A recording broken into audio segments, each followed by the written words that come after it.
passer la parole au modérateur. Et ici, vous avez la politique recherche à New Delhi et je vous passe la parole. Alors, félicitations pour l'académie. Alors, c'est un, comment dire, un départ très intéressant. Alors, ceci veut dire beaucoup pour moi et également pour les autres personnes.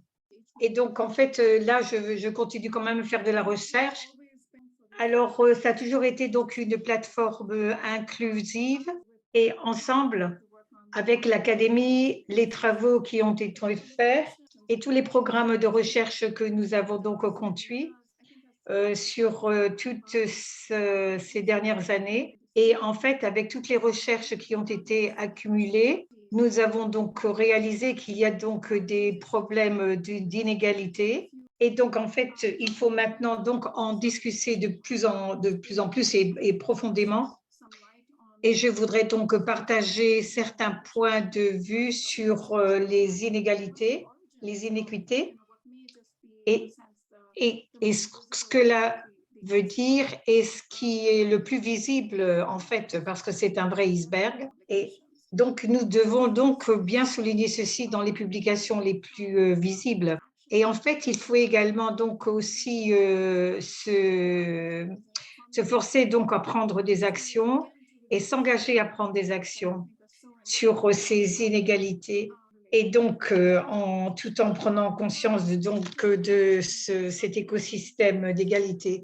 Alors, les panélistes pour cette session, donc je ne veux pas continuer à poser des questions, mais je voudrais donc partager donc mes points de vue avec d'autres personnes et je sais qu'il y aura plusieurs présentations faites par différentes personnes et également par Sveta Mohanar qui vient donc de l'école de programme d'éthique de nourriture globale. Nous avons donc un panel qui est très diversifié et donc en fait nous allons donc bien interroger donc les différentes missions et la recherche que nous faisons, surtout donc. Nous avons également Catherine Kyotubunji qui est directrice du Centre de recherche de santé de la population africaine. Nous avons également donc Alex Holcomb qui est de l'Université de Sydney, qui est le co-créateur de Tenzin. Nous avons également Kui Muraya, principal investigateur sur la santé et le sexe, et qui donc fait partie du programme de recherche du Trust de Bienvenue.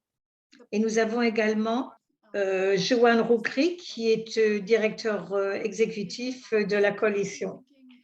Alors, donc, moi, je travaille très dur pour, essayer de débloquer cette inégalité à laquelle nous faisons face. Et donc, je vais donc vous donner la parole. Voilà. Alors, à nouveau, merci beaucoup pour cette introduction. C'est donc mon plaisir de faire partie donc de ces sessions et de vous montrer donc le travail qui a été fait au niveau de l'agriculture et au niveau donc de la recherche de la malnutrition. Alors aujourd'hui donc la session plénière, elle est donc planifiée sur une connaissance beaucoup plus large sur le système nutritionnel. Et également, donc, en face, nous avons donc le problème de pouvoir. Donc, et en fait, il faut donc bien présenter donc cette asymétrie de pouvoir et bien sûr démontrer ces différences qui existent. Et donc, en fait, il y a une masse qui est très critique et les progrès qui ont été faits au niveau des années. Alors, nous avons donc fait de la recherche et peut-être que ceci est vrai d'un certain côté. Donc, on a fait donc de la recherche collaborative au niveau de la santé. En fait, dans notre communauté, et dans cette vieille communauté, donc il y a beaucoup d'inégalités Et donc, nous avons besoin donc de disciplines, par exemple, au niveau de l'invention et au niveau donc de la malnutrition. Alors, par exemple, les scientifiques qui font de la recherche ne sont généralement pas les participants. Et donc, comme résultat, nous avons donc beaucoup de nuances. Alors, la procédure donc recherche donc est un procédé avec plusieurs étapes. Et donc là, vous les voyez sur votre écran. Et donc ces recherches continuent, mais il faut également des entités de fonds et donc plusieurs plateformes. Alors, si vous examinez chaque partie, donc vous voyez qu'il y a donc des inégalités qui existent. Par exemple, une fois que vous avez eu l'expérience de savoir comment nous nous engageons, il faut également voir également au niveau du côté dynamique personnel. Alors, par exemple, on va prendre une partie de ce problème et voyons voir donc le système de santé global. Donc, ceci en 2020 donc, repose sur une analyse. Et donc, 85% des organisations sont basées donc, dans des sièges généraux donc, en Europe et en Amérique du Nord. Par contre, 90% des meneurs ont donc terminé leur éducation dans ces pays avec des revenus très élevés. Alors déjà, nous voyons qu'il y a des inégalités. Et par exemple, il faut donc demander à qui nous pouvons donc donner ces informations.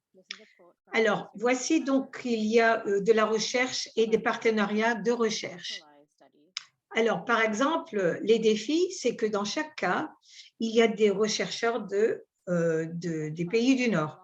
Alors, de tels résultats, en fait, démontrent bien que nos pratiques, même en début, donc surtout au niveau de l'agriculture, il faut donc réduire ces inégalités. Il y a donc un problème sur l'identification, sur les actions et les solutions.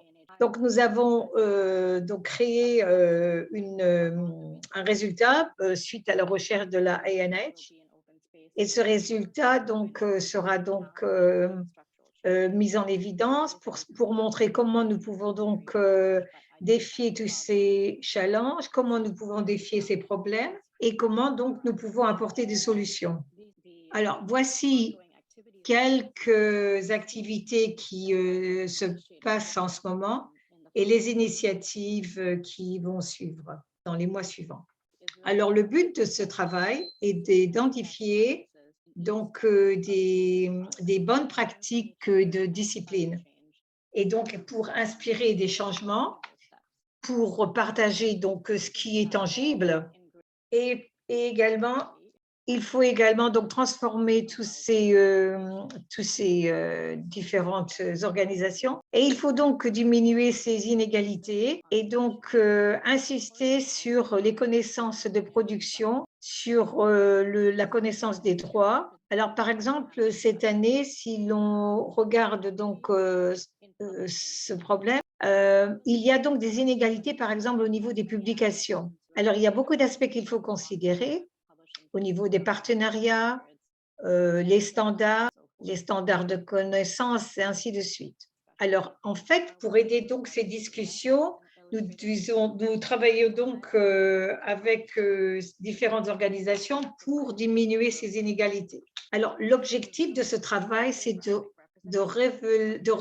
révéler au niveau géographique quelles sont les régions donc, qui sont affectées.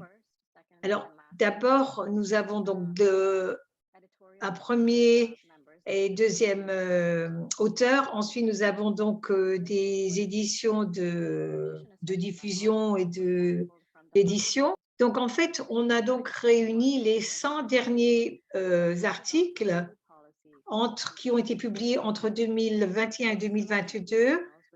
Et une sélection de ces journées ont été donc utilisées pour disséminer la recherche et en fait pour en fait une étude de cas.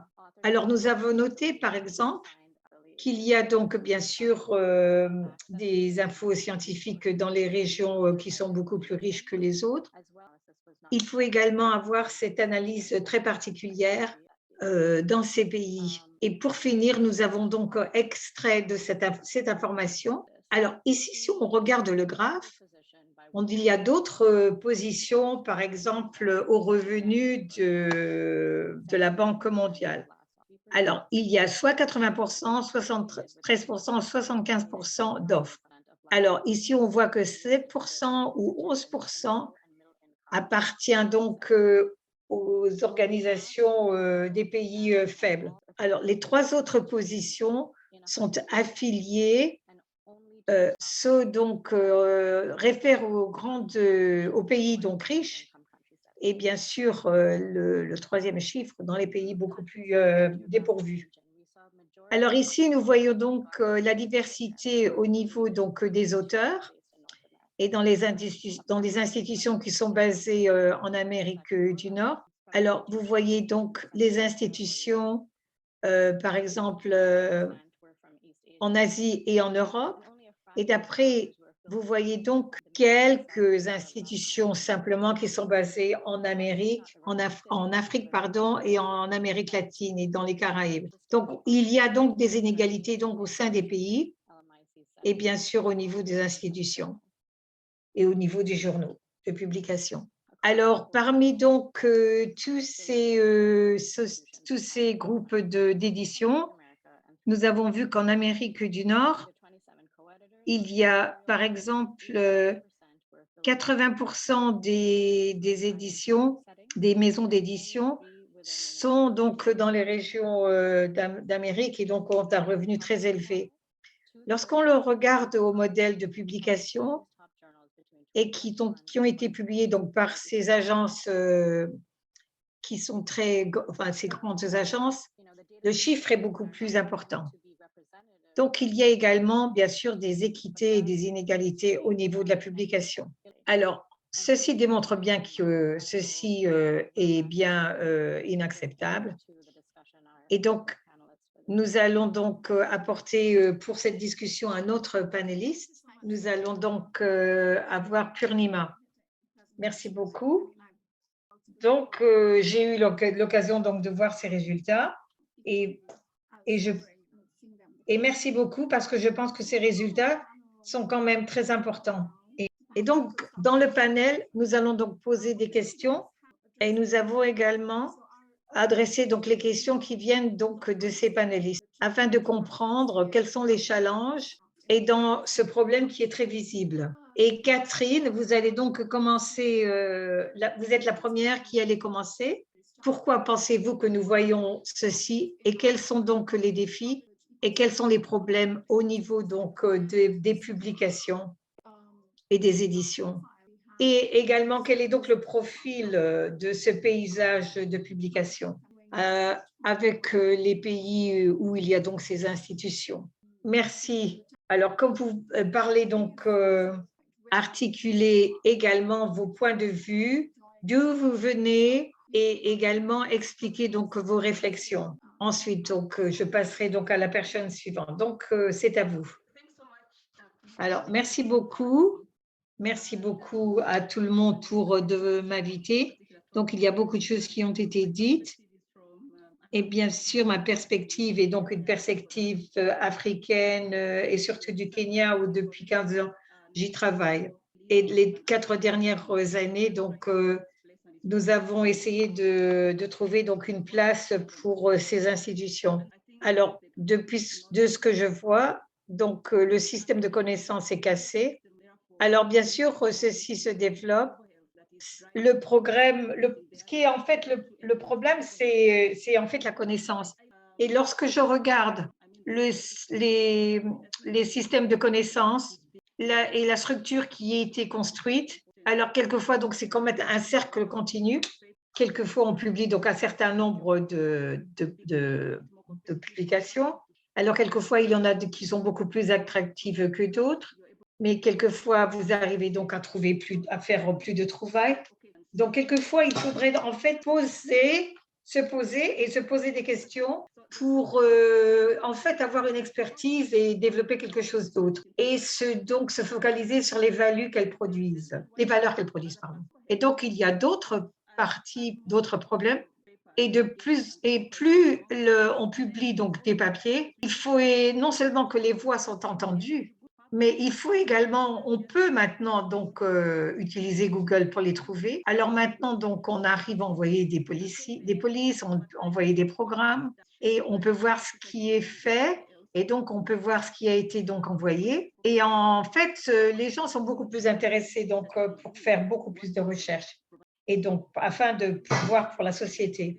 Alors, l'efficience de ce système, c'est que ça devient donc expat. Alors, il faut en fait trouver que le centre de ceci, donc par exemple, appartient au centre d'expat ou des communautés expat. Et qu'est-ce qui se passe si on donne donc ces informations aux collectionneurs de données? Il faut également travailler avec, par exemple, dans mon pays, il y a beaucoup d'expats et ils passent beaucoup de temps à parler avec le gouvernement. Quelquefois, c'est intéressant, quelquefois, ça marche. Mais c'est pour ça que nous avons encore beaucoup, beaucoup de problèmes parce qu'en fait, il faut mettre en fait tous ces contrôles en équilibre. Merci Catherine pour être vraiment défiée. Alors Alex, comment voyez-vous donc ces challenges? Donnez-nous votre perspective. Et ensuite, donc, dites-nous. Alors, d'abord, merci beaucoup de m'avoir invité à cet événement. Je viens donc du domaine de la psychologie et de la science. Et c'est donc un programme diversifié. Mais en fait, il y a beaucoup plus de groupes que la recherche de base. Et je voudrais donc expliquer comment le journal travaille. Alors, pour former un journal, il y a donc des polices et qui sont quelquefois pleines qui sont frustrantes. Alors, par exemple, les journaux n'ont pas beaucoup changé depuis 1600, du XVIe siècle en fait. C'est une des raisons pour laquelle nous avons donc ces problèmes, parce qu'en fait, les phénomènes sont cassés et au XXe siècle, les personnes ont commencé donc à prendre des initiatives. Alors, en faisant ceci, il faudra donc voir le nouveau programme et il faut donc également se baser donc sur le niveau donc académique, mais il y a également des politiques qui ont été créées il y a longtemps et qui est basée donc sur la société ELI. Et ces exemples doivent être changés. Ces journaux ne sont pas transparents, donc en fait, ils sont bien gardés. Ce sont donc en fait dans des systèmes de silos et donc des boîtes blanches où on peut soumettre quelque chose. Et donc, on attend 10 mois et après, on voit ce qui se passe de l'autre côté. Mais ceci est quelquefois difficile comment dire, de muter d'un point vers un autre et en fait de succéder sur ce système. Alors, quelquefois, les journaux sont également corrompus et donc, surtout pour le niveau académique. Alors, quelquefois, par exemple, est-ce que vous avez besoin d'un CV qui soit long ou qui soit court? Et les journaux, ce qu'il faut, en fait, ce ne sont pas comment dire, des preuves évidentes. Alors, il faut donc corriger quand même ces erreurs. Ces journaux, en fait, quelquefois, on utilise ces journaux pour qu'ils remplissent une autre ligne sur le CV. Voilà, je vais m'arrêter ici. Merci. Merci beaucoup, Alex. Et donc, avec la pause, donc nous voyons ici donc les plus grands challenges.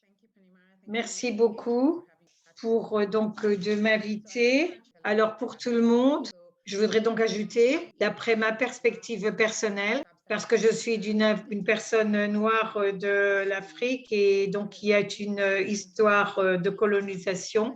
Et donc, nous avons donc, comment dire, une histoire qui remonte au XVIIIe siècle. Et maintenant, donc, il faut donc publier des programmes ou enfin, des journaux qui ne soient, par exemple, non.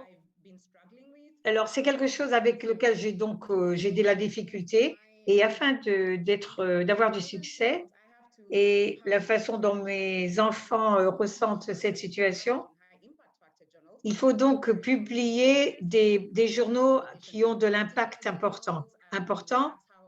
Et c'est comme ça que moi, j'arrive à, comment dire, à suivre donc les trouvailles. Mais je trouve que ceci donc a beaucoup de défauts parce que mon rendement primaire, ça devrait donc être des connaissances que je redonne aux personnes. Je devrais donc informer sur les politiques locales pour les consommateurs locaux dans ce contexte. Mais ce n'est pas comme ça que le travail marche en fait. Alors, ces, ces publications, en fait, quelquefois, on est jugé sur le journal, mais pas sur ce que nous avons donné comme contenu. Alors, est-ce que, par exemple, au niveau local, on a réussi donc à absorber donc vos connaissances? Alors, pour moi, c'est un problème. Alors, il faut donc une production de connaissances. En fait, ceci reflète donc, comment dire, une politique de l'Ouest. Il, il faut en fait donc de la connaissance qui soit donc qui soit capable d'influencer donc le contexte dans lequel nous sommes. Et il faut donc expliquer également comment donc l'académie se développe et en fait est-elle ou fournit-elle donc des informations à tout le monde? Parce que sinon on manque notre but et on n'arrive pas à fournir les informations pour le contexte dans lequel nous sommes. Alors, ces institutions qui nous ont supportés depuis beaucoup d'années ou qui nous soutiennent depuis beaucoup d'années, il faut, et je sais que quelquefois, on a également parlé donc des problèmes de langage. Alors, par exemple, en Allemagne, on voit que l'anglais est quand même une langue importante. Alors, moi, je reconnais que les participants ont une langue commune pour pouvoir partager donc ces informations, mais jusqu'à présent, donc l'anglais est une langue privilégiée et nous devons donc penser comment nous allons pouvoir changer ceci et de en fait produire des informations qui sont valides. Alors, je pense que j'ai dépassé le temps. Johan, c'est à vous. Alors, donnez-nous votre point de vue. Merci. Alors, merci pour m'inviter d'abord. Et donc, comme Alex, je suis donc un éditeur, un directeur exécutif et un éditeur en chef pour la coalition. Et je travaille donc sur beaucoup de sujets très divers et dans différentes langues. Et donc, voici ma perspective. Donc, je travaille avec beaucoup de journalistes quotidiennement.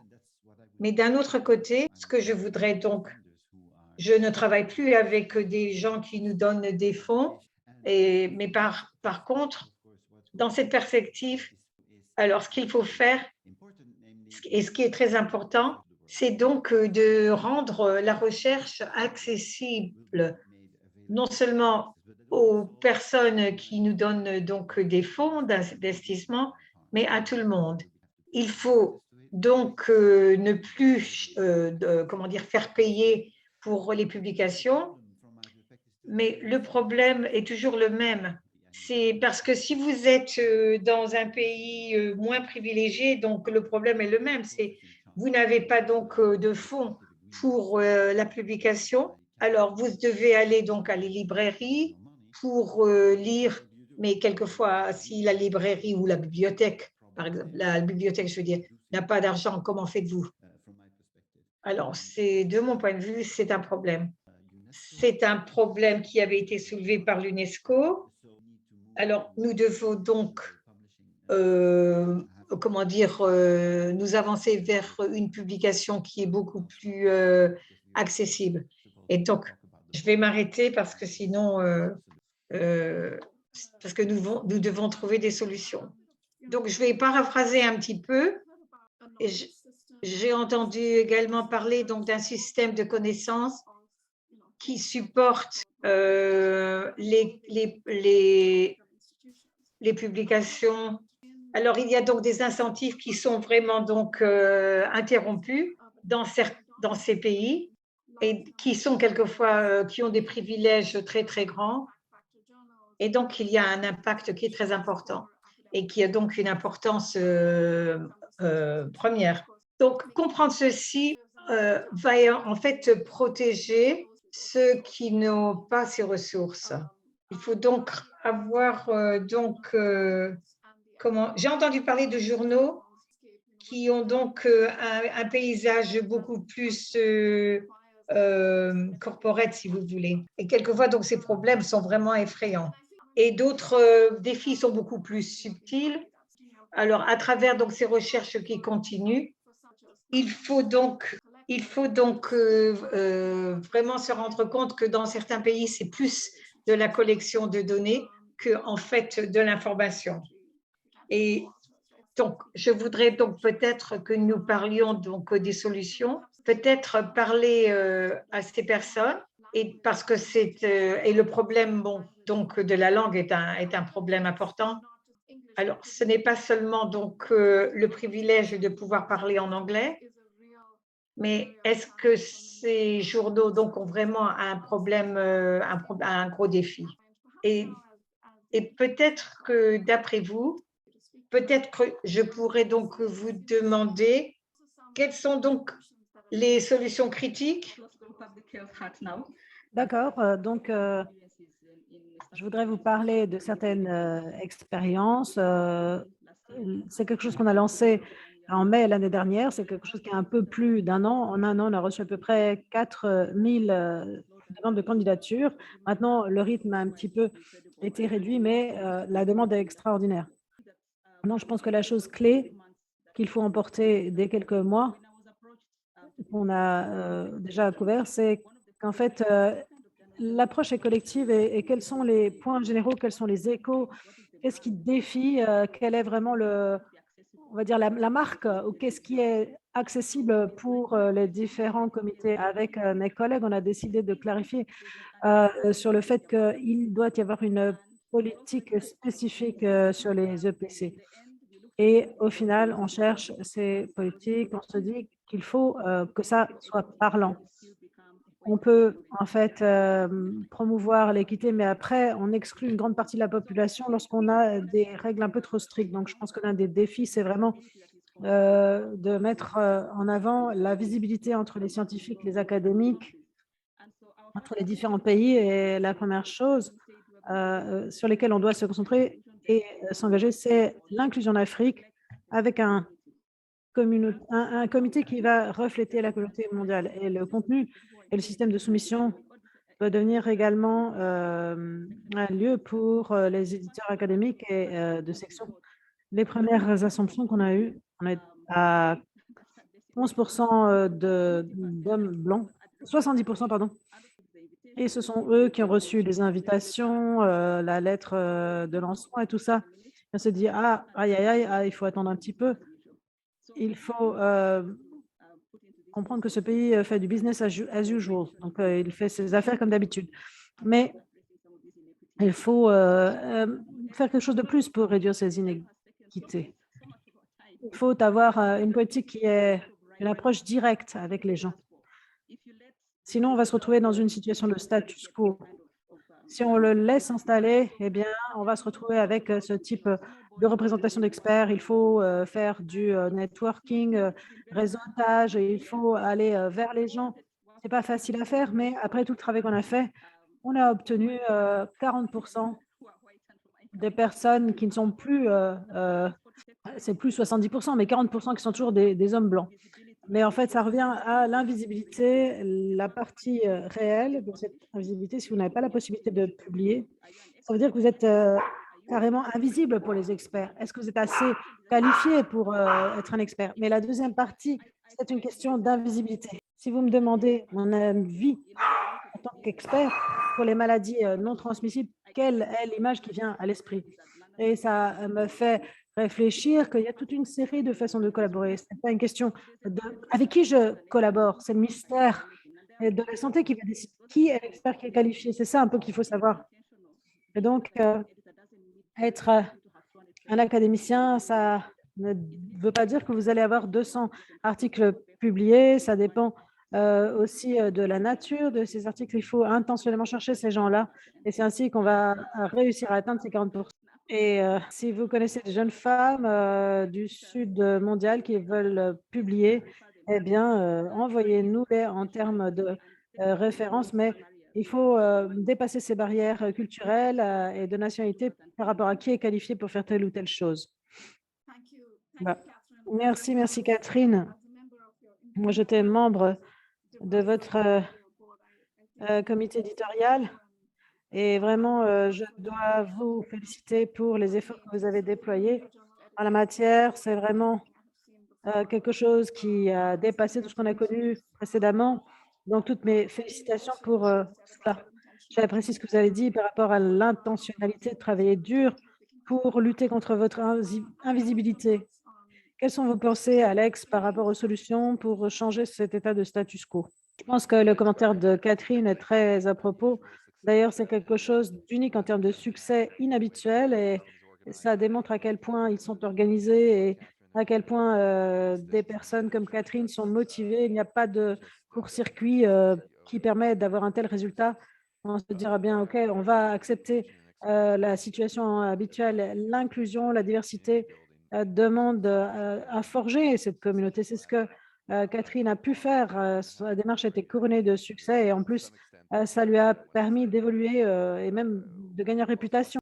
Je pense que le point de départ, c'était en 2006-2007. Moi, j'étais impliquée dans le premier grand journal et lorsque il recrutait des éditorialistes, ils disaient: «Ah non, celui-là est trop jeune, non, celui-là, non, c'est pas bien pour le comité éditorial». Et il y avait un changement de politique entre-temps pour essayer de faire venir davantage de soumissions d'articles comme Catherine a dû le faire. Elle a dû renforcer la communauté et ça a fait finalement l'effet boule de neige. C'est quelque chose de difficile. Souvent, le journaliste il va être hiérarchique de façon inhérente. Il va avoir l'habitude de voir des gens très expérimentés se présenter.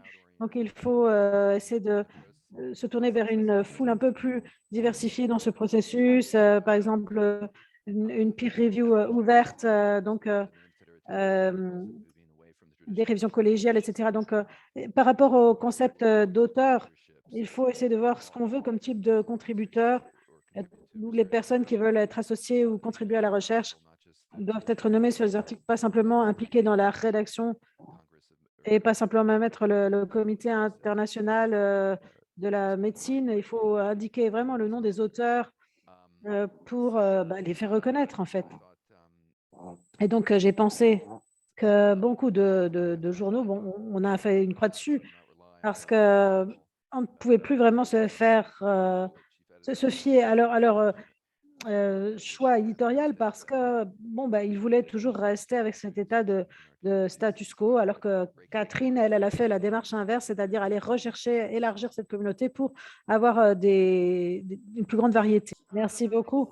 Alex, euh, est-ce que vous pourriez apporter votre perspective en tant que femme africaine, chercheur, et ajouter peut-être des solutions pour notre débat?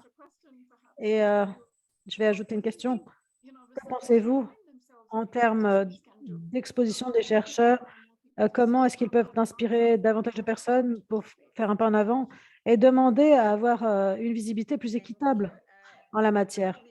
Alors, je ne suis pas sûre que vous allez pouvoir accepter la deuxième réponse, mais je vais essayer. Alors, en termes de la façon dont j'ai réfléchi à des solutions et ce que mon intervention serait par rapport à cette question, est à 2 niveaux, au niveau individuel et ensuite un niveau plus large du système, si on veut dire, ou des trouvailles termes d'Africains. Et lorsque les Africains sont appelés à faire cela, pas seulement les Africains, mais aussi toutes les personnes qui viennent, on va dire, d'anciens pays colonisés, il faut décoloniser les esprits. Ça, c'est la première chose à faire. C'est très important parce que beaucoup parmi nous sont dans des situations, à l'instar de la mienne. Vous avez un doctorat, vous avez un très haut niveau d'études, vous êtes un professeur d'université, vous avez des aptitudes professionnelles extrêmement élevées et on a tendance à aller toujours vers les mêmes élites, entre guillemets.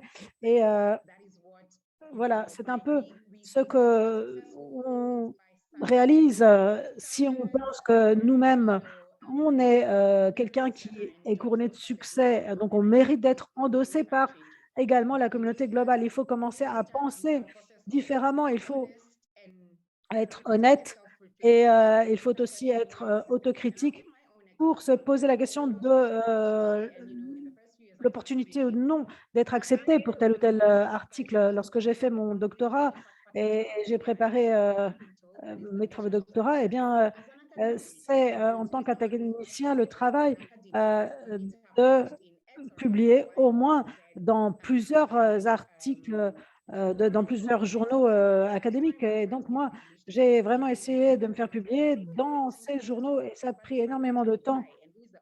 Et je me posais la question, je me disais, tiens, quel est l'audimat? On va dire, quels sont les lecteurs de ce journal? Est-ce que ça va faire progresser ma carrière? Est-ce que ça va me permettre d'attirer des fonds? Mais après, qu'est-ce que ça veut dire de plus au niveau des communautés sur le terrain? C'est avec eux que je travaille, c'est les communautés de femmes et d'enfants. Qu'est-ce que ça veut dire pour eux? Et alors, je me suis dit, bon, alors pour ceux qui viennent de ce type d'historique, il faut commencer peut-être avec une auto-réflexion, s'auto-décoloniser et essayer d'être coopté dans le système sans le questionner, etc. Mais si rien ne change sur notre vie, parfois ça prend beaucoup de temps pour apporter un changement. Eh bien, ceux qui viendront après nous, si on a fait l'effort de challenger le système, ils vont pouvoir mesurer peut-être leur succès en termes de chercheurs académiques et ils vont peut-être avoir accès, le droit de citer à ce type de journaux. Donc, euh, je ne sais pas si les journaux sont d'accès ouvert, etc. Est-ce que c'est important de publier dans des journaux globaux ou journaux? Maintenant, on ne sait plus très bien ce que ça veut dire que global parce que le contexte est très complexe. Il faut d'abord essayer de travailler au niveau régional et local et à ce moment-là, on pourra façonner l'agenda pour voir comment on veut chercher, comment on aura une capacité peut-être d'atteindre ce type d'agenda parce que dans les journaux plus régionaux ou locaux, il faut d'abord faire une étape individuelle, on va dire, une démarche individuelle. Et puis, je sais que certains auront des commentaires à ajouter par rapport à ça, mais peu importe. Je trouve que a également un rôle pour renforcer les plateformes locales de connaissances, renforcer la qualité des journaux locaux. Certains sont très puissants par rapport à cet agenda. Moi, je l'ai vu dans ma carrière de jeune scientifique. Les sciences sociales étaient reléguées généralement, etc. On disait oui, c'est une recherche qualitative, etc. Mais sur la demande des scientifiques, il y avait des éléments qui ont été intégrés dans les protocoles de trouvailles. Lorsque vous faites une étude clinique à grande échelle, souvent les journaux reviennent vers vous, mais quand vous faites quelque chose de sociétal, c'est différent. Maintenant, les scientifiques sociétaux eh bien, sont amenés autour de la table à nouveau depuis le début, pas comme un ajout par la suite. Et maintenant, il faut penser à cette question ensemble, il faut designer l'étude ensemble. Et je pense que ces chercheurs doivent jouer un rôle fondamental pour renforcer les connaissances au niveau local des journaux et aussi parce que aussi la politique mondiale soutient ce type de contribution. Merci, je vais revenir à mon autre question par rapport à ce que font également les chercheurs, Johan. Euh, oui, merci. J'essaierai de résoudre certaines des questions. En tout cas, je vais le tenter. Il faut aussi changer les centres. Il y a certaines initiatives qui sont en cours. Par exemple, Coalition S a un principe 10 qui dit que les fondateurs ne vont plus chercher la quantité de publications et l'endroit des publications, mais les journaux les plus prestigieux lorsqu'ils assignent des fonds. Lorsqu'ils sélectionnent les fonds Et donc, ça, c'est quelque chose de très important et c'est la première étape vers ce financement pour un système d'incitation. Et ensuite, on veut un système d'incitation avec le Comité mondial de recherche en Afrique du Sud. Et il y a une initiative également de l'Union européenne qui commence maintenant pour changer la recherche qu'on veut. Et on veut un système incitatif à travers tout le monde d'académiciens parce que nous savons tous comment ça fonctionne aujourd'hui. On sait comment ça peut aboutir. Ça prend énormément de temps pour atteindre les institutions, mais on voit que les efforts sont en cours et ça, c'est la première chose que je voudrais dire. En tout cas, il y a un espoir de voir les choses évoluer. Alors ensuite, de ma perspective en tant qu'éditorialiste et directeur de cette collection, il faut être également un système équitable pour la publication académique qui n'a pas de frais par rapport aux auteurs. Parce que lorsque vous êtes auteur ou lecteur, vous ne payez pas. Le système de paiement, c'est quelque chose qui est géré par les institutions, les donateurs, les ministères. C'est quelque chose qui, en fait, est comme un système public. Et c'est en fait ce que nous voulons. Il faut un système où, en fait, vous avez une invisibilité des paiements pour les publications académiques. Et ce système public est lié à un pouvoir d'achat. Tous les pays ne vont pas payer la même chose. Ils vont payer en fonction de leurs besoins. Ça, c'est un peu la chose dans laquelle je crois. D'ailleurs, j'ai écrit un article sur cette idée dont je vous parle actuellement. Et je pense que vraiment, en termes de publication commerciale, par rapport aux journaux qu'on connaît, qu'on n'aime pas toujours, mais on les connaît, ils ne vont pas disparaître au jour le jour. Donc, le minimum qu'on peut faire, c'est d'être équitable au niveau mondial pour que tout le monde ait accès non seulement à les lire, mais aussi à y publier. Deuxième chose, il faut beaucoup plus soutenir la publication Diamond, c'est-à-dire par des professeurs. C'est ce qu'on fait à Scholar London. Vous avez la propriété et vous avez un fournisseur de services pour le système de soumission, etc., l'édition, les agendas, mais vous êtes en fait propriétaire du journal. Diamond Publishing, on a fait une étude là-dessus et c'est quelque chose de très diversifié en termes de discipline. C'est un nombre de journalistes qui est réduit et isolé. Et ils peuvent faire montre de ce qu'on appelle la biodiversité maintenant et peuvent publier également en différentes langues. Et pour résoudre cette problématique de l'isolation de ces journaux Diamond, on va dire, ou on va dire alternatifs, il y en a entre 19 et 20 000 dans le monde, incluant probablement les journalistes du Sud global. On lance un plan d'action de l'édition Diamond, c'est un peu les indépendants, on va dire, on trouve ça sur le web.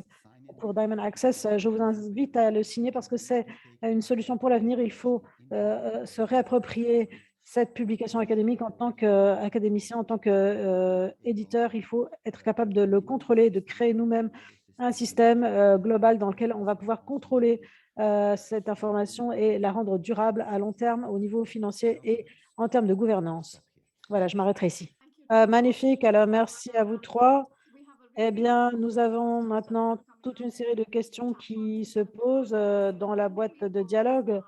Je vais faire une petite pause et vous soumettre quelques questions pour prendre vos réponses. Tout d'abord, il y a une question qui pourrait être prise par Catherine lorsque vous avez décrit le besoin de la valeur des publications académiques. Quelles sont les questions qu'il faut mettre en avant pour effectuer des changements? Quels sont les pour et les contre, on va dire? Et une autre question dans la boîte de dialogue, on vit dans une ère d'accès ouvert. Par le passé, lorsque votre institution n'était inscrite qu'à quelques journaux très prestigieux, etc., ceux dans lesquels on veut voir des publications, ça n'implique pas beaucoup d'informations, c'est-à-dire même s'il y a beaucoup d'informations disponibles, il y a une limitation assez grande. Et donc, au niveau des publications dans les journaux, on va dire de grand profil mondiaux, quelles seraient les solutions pour rendre les connaissances plus accessibles? Catherine, pourriez-vous peut-être répondre en premier à cette question et ensuite Johan et Alex, donner votre perspective parce que c'est une série de questions qui se concentrent vraiment sur les journaux et ensuite je passerai à une autre série de questions. Alors, ma réponse implique différentes institutions académiques et autres. Il faut savoir qu'il faut prendre en compte différents facteurs. L'audience, parfois, il faut comprendre que l'indice de genre n'est pas très clair. Lorsqu'il y a un accès ouvert, c'est ce qu'on veut à la base. Ensuite, à un certain niveau, n'importe où vous allez publier, on commence à féliciter les gens pour le mentorship, c'est-à-dire le fait d'être mentor par rapport à d'autres personnes. Si on a publié dans les grands journaux, qu'on ait fait 10, 20 ou 30, ça n'a plus d'importance. C'est un petit peu le petit travail institutionnel qu'on réalise parce qu'au final, si vous gardez cette personne comme chercheur lead, vous allez avoir 10 ou 15 articles par an et vous allez être perdu dans la foule. Il faut se concentrer sur mentorship, sur le fait d'être là pour exprimer vos idées aux autres. Quelqu'un a mentionné la question des personnes qui financent cela également. Il faut être capable de quantifier l'expertise à laquelle vous faisiez référence. Mettre cette expertise également au même niveau dans les journaux. Lorsqu'on a un expert qui a pour sa part 100 articles et qu'en plus on peut rajouter 3 politiques où on a designé un programme, où ils ont mis en place un agenda pour un financement, on utilise cette expertise pour faire autre chose. Et ensuite, les personnes peuvent ajouter des articles, mais on se retrouve avec un même type d'échelle. À la fin de la journée, si c'est un chercheur africain, moi, en tant que chercheur, je passe beaucoup de temps sur d'autres choses qui sont importantes également. Comment quantifier l'expérience qui va au-delà du comptage du nombre d'articles et des facteurs d'impact en termes d'articles publiés. Il y a des financiers également qui ont dit explicitement qu'il n'y aurait pas de critères par rapport au nombre d'articles, mais plutôt la qualité. Les financiers ont un rôle à jouer parce que le système ne doit pas être défaillant, parce que sinon, on va cesser de faire de la recherche. Merci, Johan. Alex, voudriez-vous commenter là-dessus? Je suis désolée, mais le son est très, très mauvais pour l'orateur précédent. On a beaucoup de mal à l'entendre. Alors, simplement, sur la question des donateurs, des bailleurs de fonds, c'est la raison pour laquelle il y a une coalition de financiers qui ont dit qu'ils n'allaient pas prendre en considération les facteurs d'impact, mais plutôt le CV narratif et une vaste gamme d'activités et de contributions pour sélectionner où vont les fonds. C'est exactement ce qu'on fait, c'est exactement la direction dans laquelle on va. On aimerait évidemment avoir davantage de bailleurs de fonds qui adoptent ces principes. Par rapport aux autres points que vous avez mentionnés, que Bounima a mentionné au niveau des journaux, si je peux me le permettre, est-ce que ça a de l'importance dans quel journal vous allez publier? Et je dois dire que oui, ça a une énorme importance. Moi, je suis totalement opposée à ces méga journaux qui publient tout et n'importe quoi, parce que pour moi, un journal a sa base, hein, et je pense qu'il faut comprendre que c'est une communauté qui lit ce journal.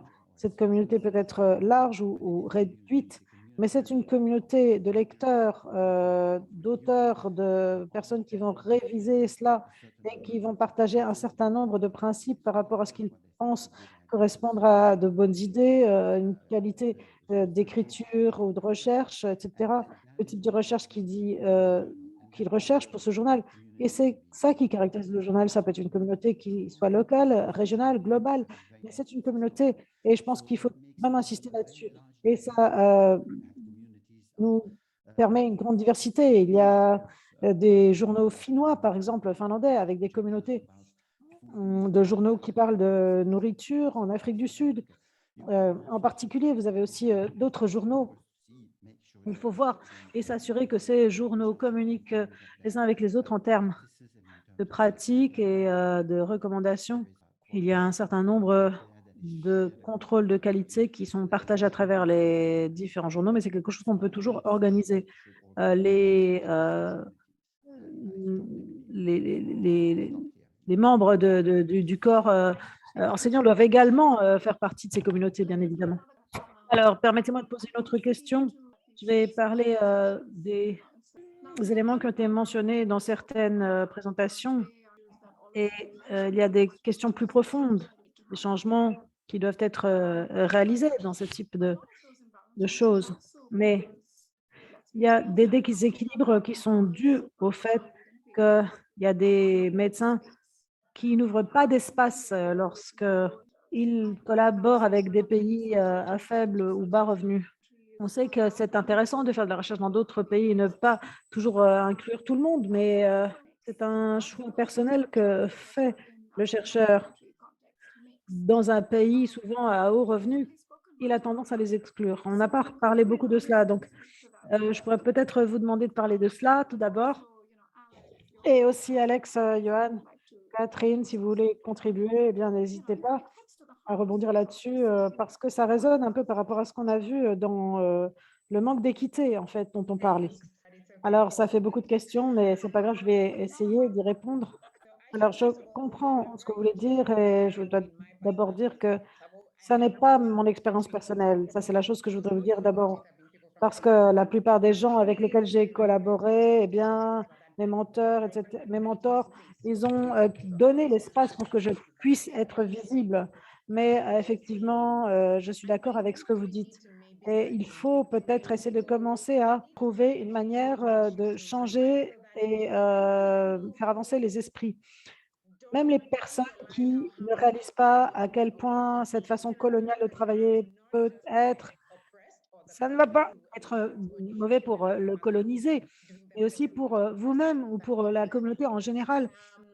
Ce qu'il faut commencer à faire, c'est aider les gens à changer leur mode de pensée, comprendre que cette méthode coloniale de faire les choses affecte tout le monde et en particulier une population. Mais lorsque je vois Catherine suggérer des choses qui ont été mises dans la boîte de dialogue, c'est qu'il faut commencer à juger les académiques, en particulier, pas en fonction des articles, etc., qui ont été publiés, mais sur des choses aussi moins tangibles, telles que le mentorship, comme le fait d'être un, un enseignant, un tuteur. Quelle est votre capacité de mentor?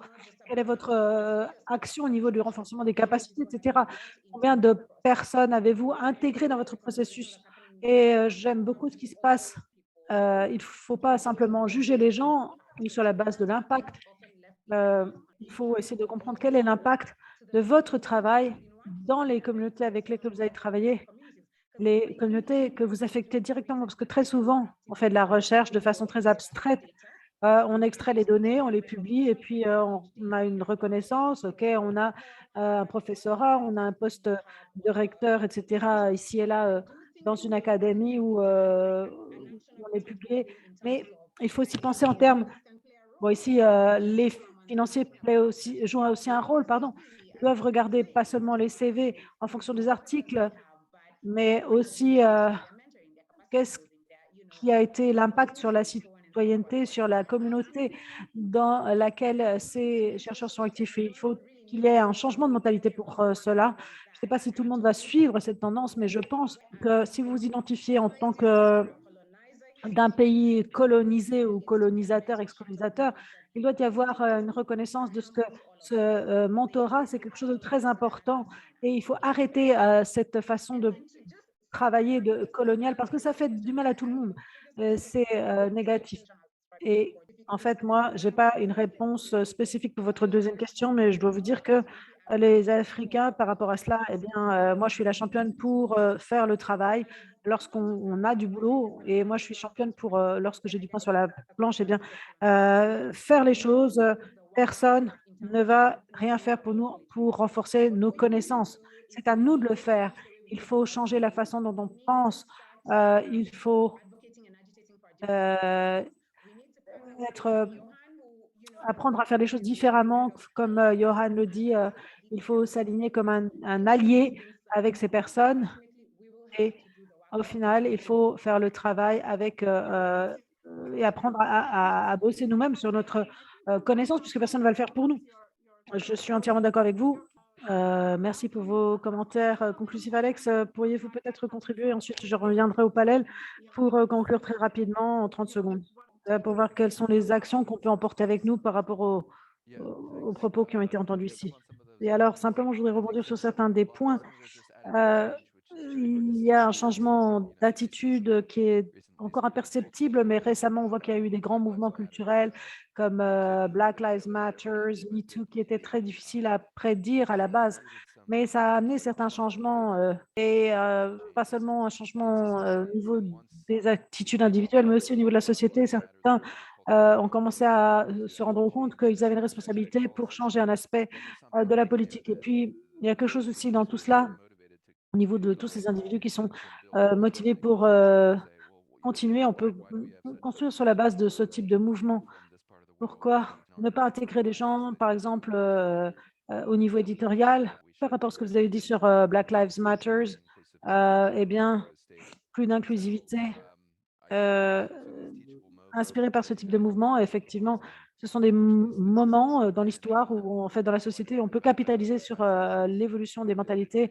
Il faut aussi renforcer les capacités et se départir un petit peu du concept de féliciter seulement les individus parce que la recherche est de plus en plus collaborative et donc la recherche la plus importante dans votre domaine est souvent un travail extrêmement vaste avec beaucoup de collègues et il faut remercier les équipes généralement. Donc, il faut centrer en fait nos remerciements pas seulement sur un chercheur en particulier ou tel CV ou parce qu'il y a tel ou tel mentor, mais plutôt remercier un effort collectif d'une équipe qui a mis en avant ses politiques internes pour étendre et inclure les autres et aussi pour mettre en pratique cela pour la communauté. Maintenant, permettez-moi de me tourner vers le panel et je vous propose de conclure quelques secondes par rapport à votre travail. Quelles sont les prochaines actions critiques que vous voulez mettre en place pour nous faire avancer dans ce voyage vers davantage d'équité, de visibilité et de contribution au niveau de la recherche? Je pense qu'il faut penser à la raison pour laquelle on va faire une édition, lorsqu'on va publier un article. Il faut se demander, lorsque quelqu'un écrit un article, pourquoi quelqu'un d'autre a été choisi et non pas vous. Il ne faut pas se contenter de ce qu'on considère comme normal. Tout ce qu'on a normalisé, eh bien, il faut être capable de le challenger et il faudrait tous être capables de cela. Merci. Alex, quel est votre engagement pour les actions à venir? Moi, je pense que les journaux sont très lents à changer en dépit de quelques exceptions notoires mentionnées par ce panel. Je pense qu'il faut explorer pour que les réformes soient plus rapides. Donc, par exemple, c'est l'un des succès que j'ai vu récemment au cours des dernières années, des journaux qui rendent la recherche immédiatement accessible et qui n'attendent pas 3 mois pour cela.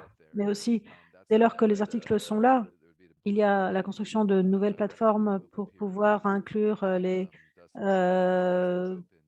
revues entre pairs ouvertes et construire une infrastructure où même les financiers pourront soutenir ces démarches de plus en plus. Peu importe le niveau d'expérience, eh bien, au niveau de la divulgation, je pense qu'il faut prôner pour cela. Et en complément de ce que dit Alex, également, il y a également une revue entre pairs pour un journal indépendant qui est fourni par des services tels que Peer Review, qui est aussi quelque chose qui décolle pas mal au niveau des journaux indépendants. Mon point d'action au cours des prochaines années sera lié à la fédération et l'alignement de certaines choses dont je vous parlais, simplement, pas seulement dans le nord mondial, mais par rapport à ce que les gens essaient de faire aussi avec quelque chose qu'on était en train de faire avec une communauté pour une évaluation de ces journaux pour la communauté et de fournir une durabilité au niveau des centres de capacité. C'est quelque chose que je vais faire au cours des 2 ou 3 prochaines années. C'est une démarche globale avec des gens d'Afrique du Sud, d'Afrique, d'Asie. Voilà mon objectif.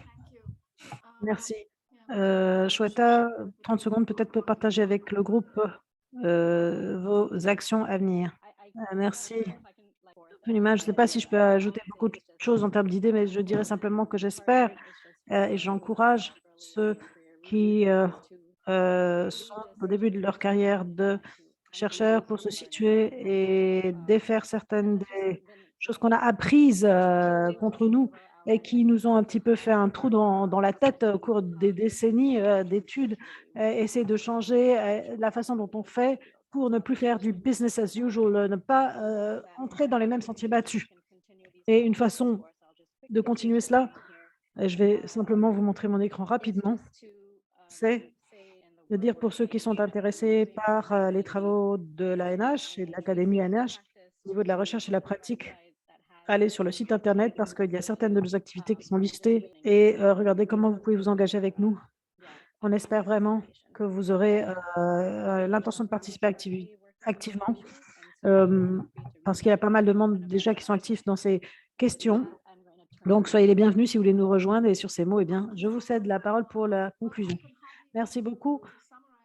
Je ne peux pas résumer grand-chose ici, mais simplement c'est un honneur d'avoir eu l'occasion d'accueillir ces débats depuis différentes perspectives avec des centaines de défis et aussi des solutions qui s'esquissent. J'ai vraiment été très heureuse de voir les chiffres qui ont été montrés par rapport aux publications dans notre domaine. J'aimerais également vous motiver parce que si le système est défaillant, c'est parce que les gens n'ont pas eu la force pour le challenger et pour essayer de le faire changer au niveau des publications académiques. Il faut faire les changements qui sont nécessaires.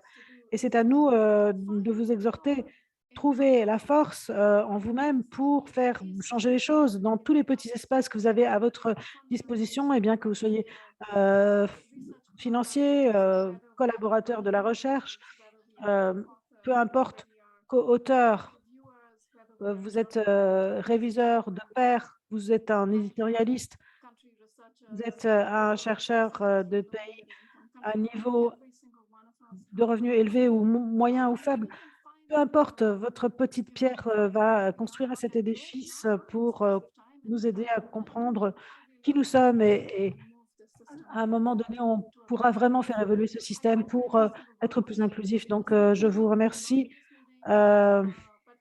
et je vous invite tous dans cette réunion, à l'extérieur de la réunion, chacun doit s'engager pour essayer de trouver et de reconnaître les inégalités, les causes sous-jacentes de celle-ci, de cette inégalité, et trouver la force en soi pour faire ce changement.